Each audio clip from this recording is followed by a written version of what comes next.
What if you could take that risk, make that change, reach that goal, live your best life? Welcome to another episode of the What If You Could podcast, where we get together with amazing experts and everyday people who share challenges, encourage healing, and explore the possibilities that life has to offer. I'm your host, Gary Scott, and I'm excited that you're along for the ride. Welcome back to What If You Could, and this is episode 3 with our interview with Oscar winner Greg Cannom. And in this episode, Greg talks about how he creates some of his masterpieces, some of his incredible classic works from some of the most famous movies and most of your favorites.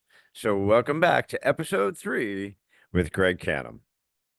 When you have when you do your models and stuff like that, because I've seen them at the house, do you get to keep like the mask and Benjamin Button's face and stuff like this? I mean, Oh yeah, I keep all the molds because of trade secrets. I don't want anybody saying how I sculpted it or how I made the molds or any of that wow, stuff. No, I put that in all my contracts that I keep everything.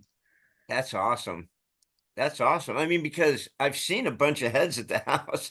I was Oh like, yeah. what's going on around here with all these? Well, when I sculpt old age, I learned a long time ago, you can't just sculpt from pictures. That doesn't work. You got to use real face casts. Aging is so subtle when you get down, even though it looks jowly and lines and that, it's still very subtle on the face. And you're Wow. still creating an effect. You can't sit there and sculpt in deep lines around the mouth. You got to cheat the clay out a bit to be able to make it look like it, and then put dark makeup in there to make it look deeper. It's all an illusion. There's nothing. You really have to understand. You have to understand the thickness. You have to understand how it'll work in pieces and how it'll glue on the face and how the movement will work.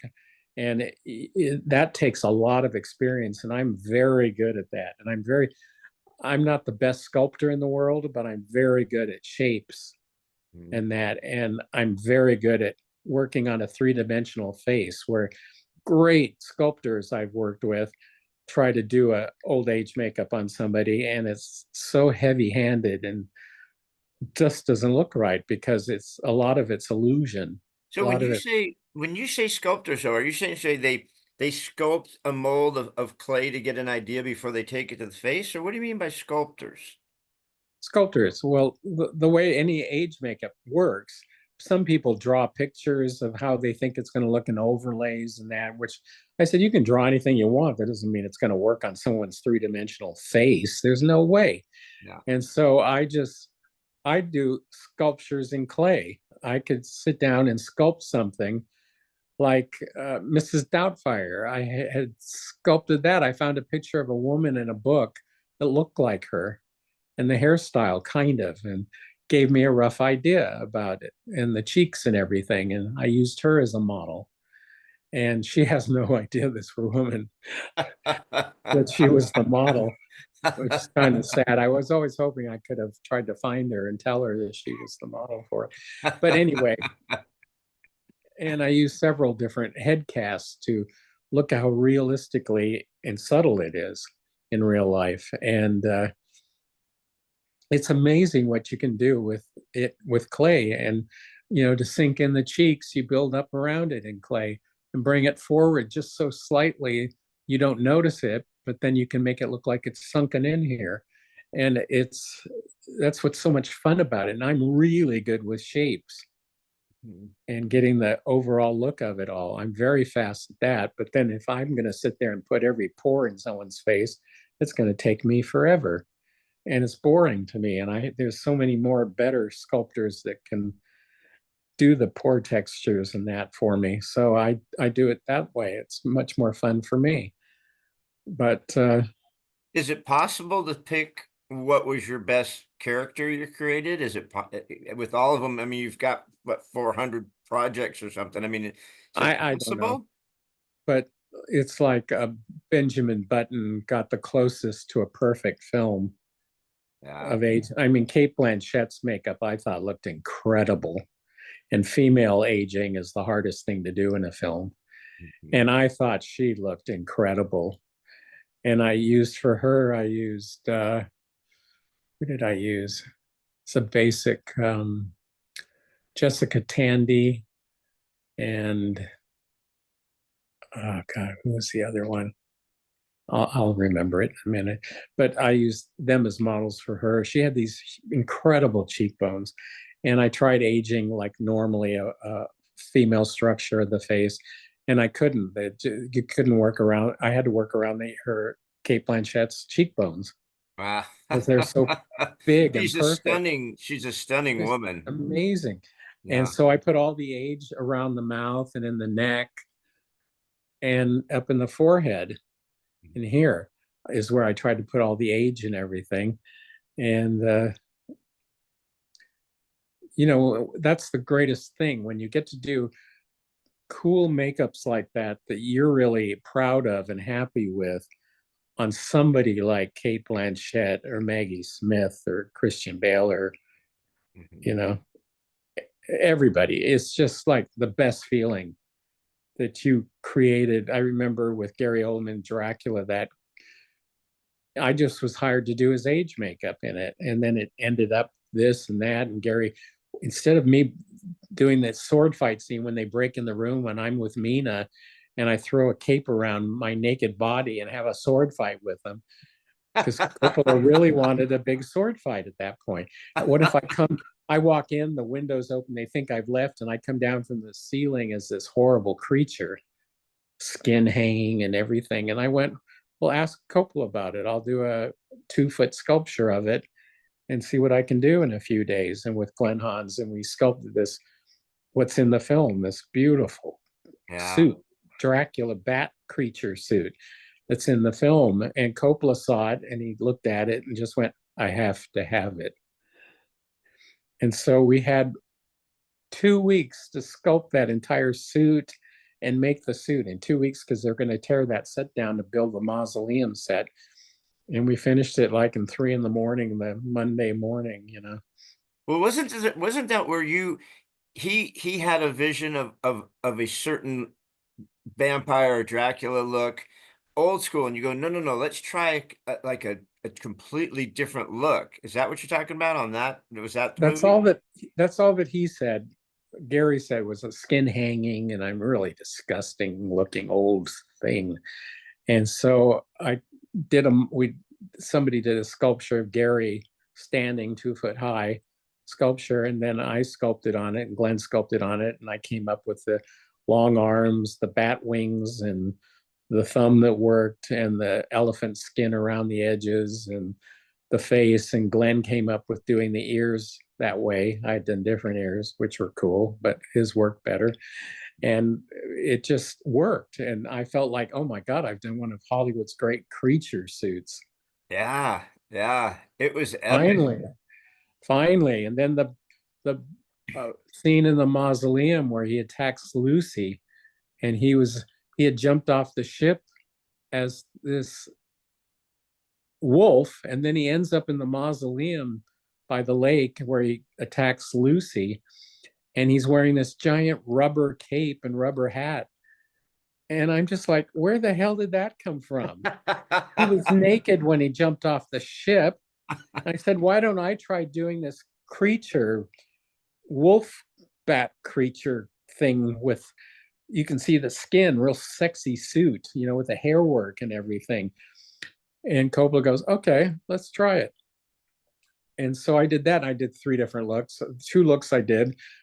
I showed to Coppola. He said, let's go with this one. But to me, it looked like Planet of the Apes too much. And I just went, no. And then a week before shooting, I came up with a new idea for what's in the film. And I remember I started playing that one that he liked. And I went to him, I go, it's not working. It looks like Planet of the Apes. I think the other would work better, the newer sculpture. And he went, okay, do it. Wow. He goes, I know nothing about makeup effects. You do whatever you want. That was Coppola's words to me. Wow. So I did the new sculpture, and then the dailies, we're all like, oh, jeez, That was yeah, awesome. Yeah. jeez. That was So it awesome. was, I mean, it was pretty animalistic, but Well, that's why you won the Academy Award for it. and the funny story about Dracula is that I did all this great detail work. I did layers of work on his face when he's old age with veins underneath the parchment skin that you could see through his skin and the veins, and then did all this work. And it was beautiful. And then it went to VHS and you couldn't see anything.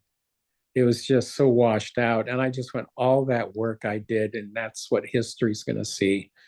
What a nightmare. And and then a Blu-ray came out a few years ago. High Yeah. def Blu-ray, high 4K, and you see every vein in his skin, you see everything. And I went, oh my God, thank God I did it that way. How awesome is that? Yes. Thank God, because now people will wait till it goes to 8K, you know. But that's scary because in Titanic, Gloria's makeup I did for 70 millimeter, and he shot her so close up. And I was, it went to 4K 3D, and I went to the theater at a special theater to see the restoration of it. And it's so clear, and I can see things in the makeup on Gloria's face. It's so close up, but nobody else is really going to see it. Yeah. They aren't looking for it.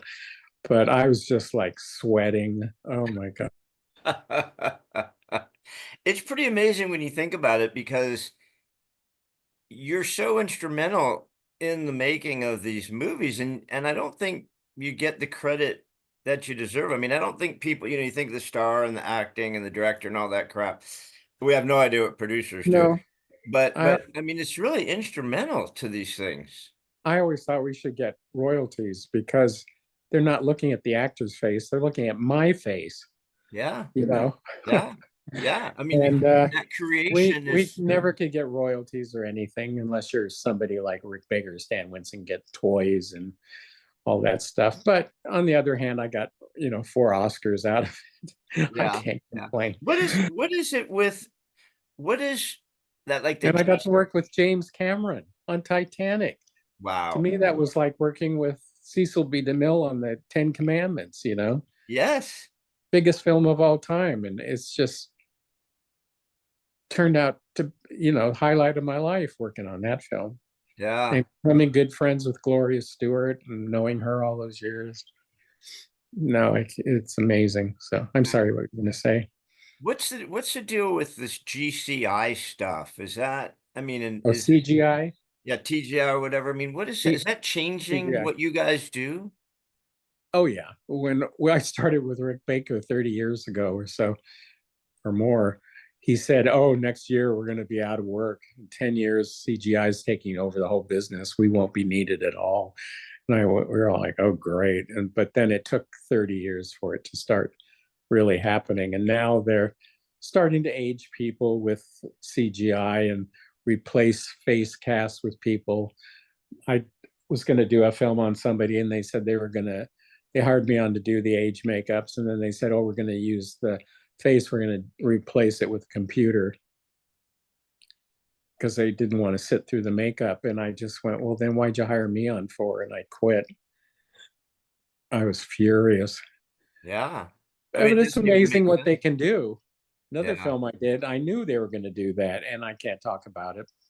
I signed papers, but it was amazing what they did with CGI and replacing a face on somebody. So it can be done, and it's all, back then you really had to do it. But it's like The Mask. I was going to build these mechanical heads with eyes popping out, which wouldn't have been as good as what they did in the computers.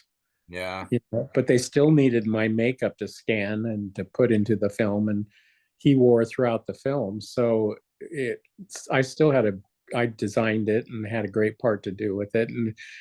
And once they did that film, The Mask, it could never be done again Yeah. because it was all done in that film. You Yeah. know, And it was amazing. The work on that was amazing. What was Jim yeah, Carrey like to incredible. work with on Oh, that? he was a very nice guy. Very nice guy. He doesn't like sitting through makeup though. He And seems antsy. then he gets the Grinch, and he's got to have rock music playing very loud and that. And and I can understand it. I can imagine, they have to sit there and not move for 4 hours while you're concentrating and doing like surgery, and they just have to sit there and then go act all day long and Did you then do? clean it up at the end of the night. Yeah. So So did you actually have to paint all that green on him, or how did you? That's yeah, incredible. his makeup artist took over at one point. It was Cheryl Patak, I think, Mhm. took it over, but I showed her how to do it. But yeah, it was all appliance glued on, and I stayed away purposely from his mouth because of the expressions in his mouth, and did it all around his mouth and head. And it worked amazingly well Yeah. You because he know, had like, so much movement in his face. I was so worried about the foam buckling up. yeah, because his expressions in that movie are his facial expressions are crazy. You know, Yeah. I have a like I said, I have a lot of family in the business, and one of them was a Foley editor, and making the sounds and stuff like that. And the technology really hurt him because, he made the sounds, and now computers, the computers just make the sound, but Yep. I can't imagine. I mean, to an extent, I guess artificial intelligence and CGI can do some of the work, but I still think you guys are crucial to coming up with the ideas to even give them, right? Well, yeah, but it's all changed now. The business has changed. Everything's so cheap. They don't want to spend the time on it anymore. I was very lucky, and a bunch of people like Rick Baker and that Dick Smith, that we were there in the right time of Hollywood where makeup effects were a big deal and they had to be done with makeup, Yeah. and suits and everything like gorillas. Rick, the suits he did, the gorillas in the mist and all that stuff were beautiful suits. But now it's all CGI, Yeah. Planet of the Apes, and it looks incredible. Yeah. So people won't do suits anymore. So it was, I was so lucky to be there at the time I was in Hollywood to have Yeah. gotten to do all this stuff that So is there even hopefully is there hundreds of years from now, people look back at this going, wow, that's amazing what they did at the time. yeah. Is there a future in this business for kids who might want to Oh, do I think follow in your so, footsteps? because there's so much work now. Everybody thought, but there's so much work out there with all the channels now, the Yeah. Netflix, and they're doing movies and that right and left, and they're still doing zombie movies. I don't care if I ever see another zombie, but I'm sick of them. But I'd still like to do another werewolf movie. I have some ideas I'd like to do, Yeah. werewolf films and that. And I was still always hoping to do the Ultimate Age makeup film, Yeah. which I almost got to do, but it turned out pretty nice. Yeah. Yeah. So Can I mention your health a little bit? Can I chat about kind of what's going on with you a little if you bit? want to, it doesn't matter to me. Yeah. I I had a mean, good run. If I died tomorrow, I've done everything I wanted to. I had a great life in Hollywood and done everything I wanted to do. So I can't complain at all. well, you're not going anywhere tomorrow. You've got way too much spit and vinegar. Oh, But we'll see. I think people need to know because you're sitting there and people can't see, but I'd imagine you slowed down a little bit because you've lost your legs. You have Yeah. had both legs removed, right? Yes, So that's got to put a little hitch in your giddy up as far as getting off to it work. is. I'm trying to. I did a thing last year because of crooked Hollywood people and stealing money and all my work and still trying to steal my credits and that. It's just amazing with the horrible people in Hollywood. But because of things that happened, ended up pretty bad shape last year. And with these things happened with my legs, and um, the one leg I had to lose because of 4 years earlier I'd had what you call it, eat flesh eating disease in my foot, and within a couple of days half my foot was gone. And so I hobbled around for 4 years in a scooter and got around okay. But then last year, things got really bad with both legs and ulcers and bones breaking and everything in the circulation that I just had to have it done. And I've been lucky that since in a year, I haven't had to take any antibiotics or anything. I took so many for so many years. So, but I'm amazed I'm still here. I should have passed on last year, but I'm here and I'm trying to learn to walk and everything. But what was incredible is I did a GoFundMe. Friends of mine did a GoFundMe for me last year because of the bills and everything. And I thought I was going to make a certain amount of money if I was lucky, you know, and it ended up being quite a bit of money. And people from all over the world donated. And people I know, you know, $5,000 here and there. And it ended up being a lot of money. And it just blew me away that people cared that much.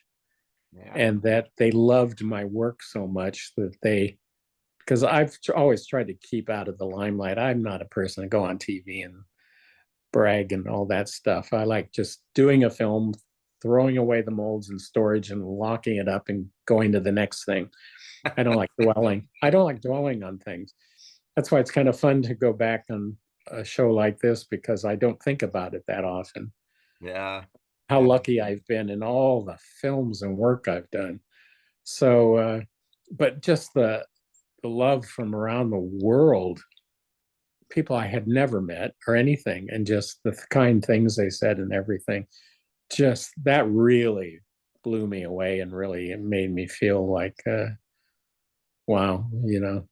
Well, you know, you've touched a lot more people than you know. You know, I mean, films have a real effect on people. You know, you're a film lover, I'm a film lover. You're obviously in the business, but you know, films touch people. Even though movies have gotten weird and there's no talent left in Hollywood, it seems they keep rehashing the same garbage. But when we started talking, you were watching Citizen Kane.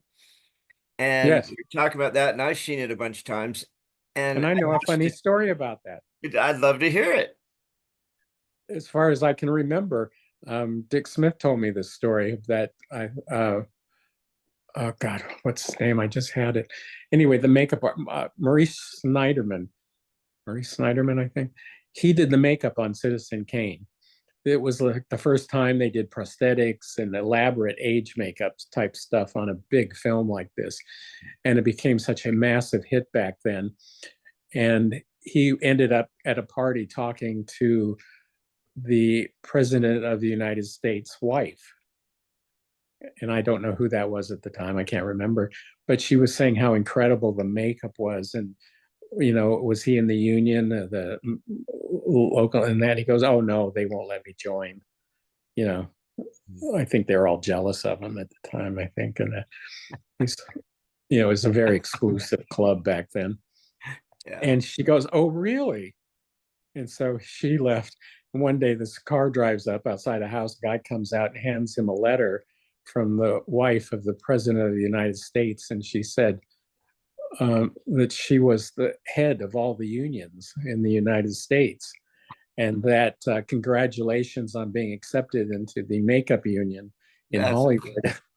That's awesome. That is awesome. Do you have, besides one of yours, do you have a favorite film that you look at and go, wow, that was amazing work? Oh, a lot of them. I mean, I love the old films. I love Seven Faces of Dr. Lao. The Exorcist is the ultimate. Yeah. That makeup was mind-blowing. Yeah. Yeah. And that was the one that was the one that hooked you. If it wasn't for The Exorcist, we might not be here. The age makeup on Dick Smith.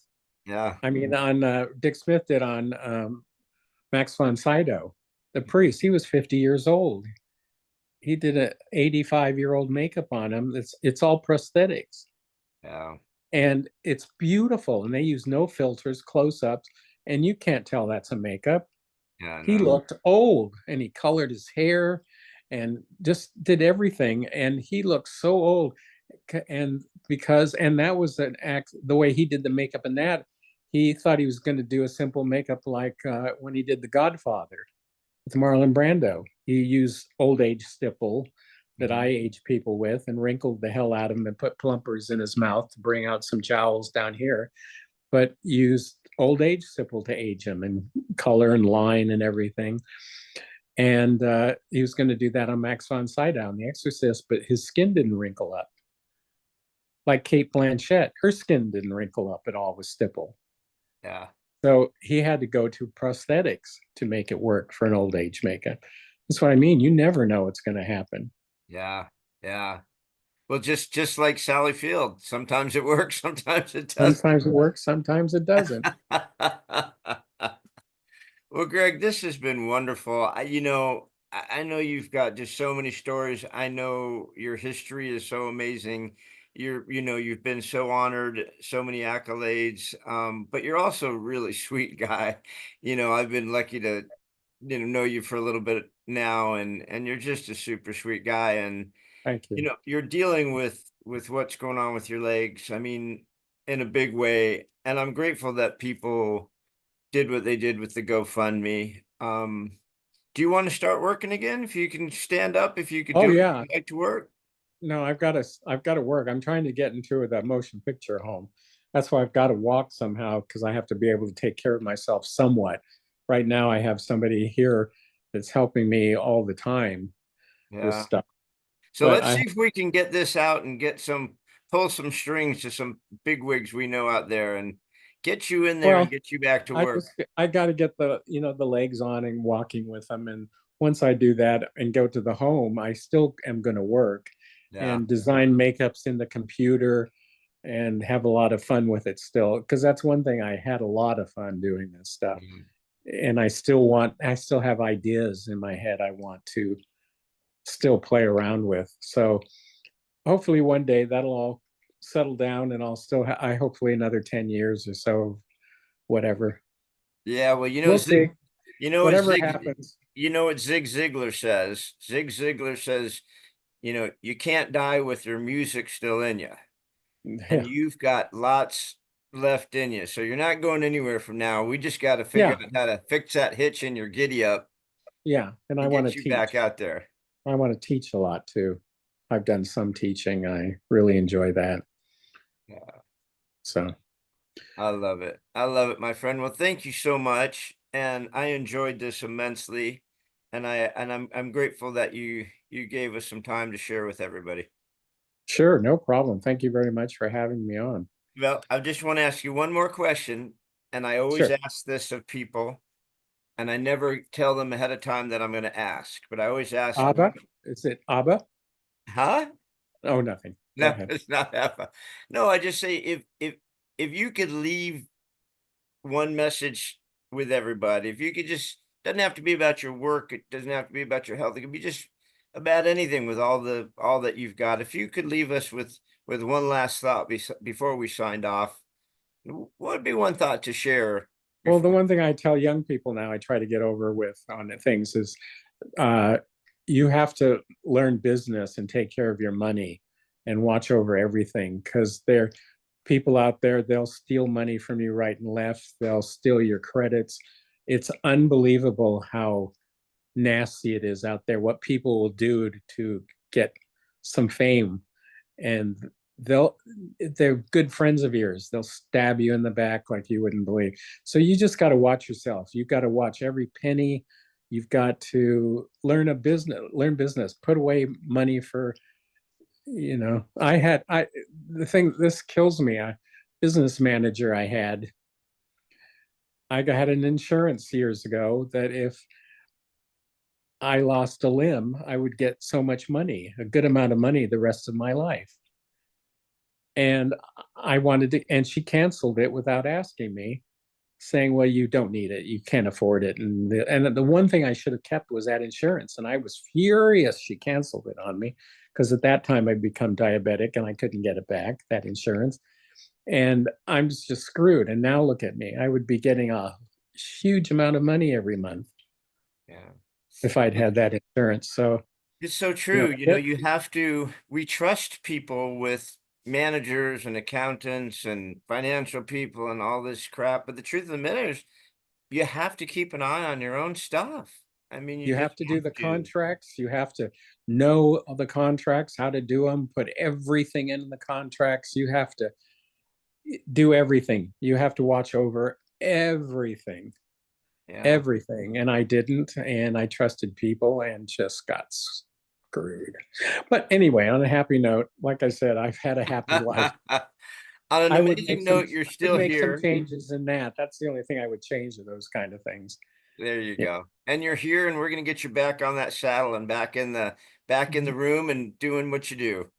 Well, thank you very much, but I appreciate it. But it's been a lot of fun. Thank you very much. Thank you, Greg. I'll talk to you soon. I appreciate it very much. Bye.